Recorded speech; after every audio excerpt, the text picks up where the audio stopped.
ये जनाब महला फलाई है जी, माशाल्लाह बड़ा खूबसूरत है।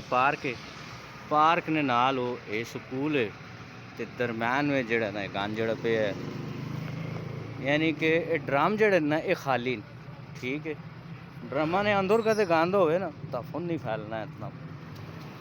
ड्रम जड़े जनाब अली तुसा ने खाल मखाली पाए, ते मकसद आखने का है कि ड्रम तुसा शोई शाही मरो नहीं ना आके देते ने, देखा रे।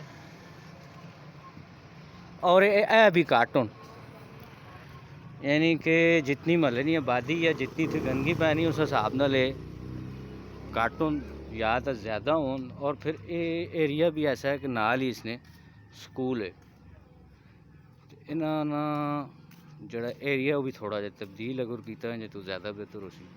नाल ही स्कूल इत्थे बच्चे खलते होने, नाल ही पार्क है, तो अगे करके किधरे कोई होए जे कदे तो वो ज़्यादा बेहतर हो सी। और नाल जरूरी जी ज़्यादा जरूरी गल है कि गंद इन्होंने अंदर पाना चाहिए, बाहर जड़ा पे है ये देखो ना, ये महजब लोगों ने सेवा नहीं होना बाहर।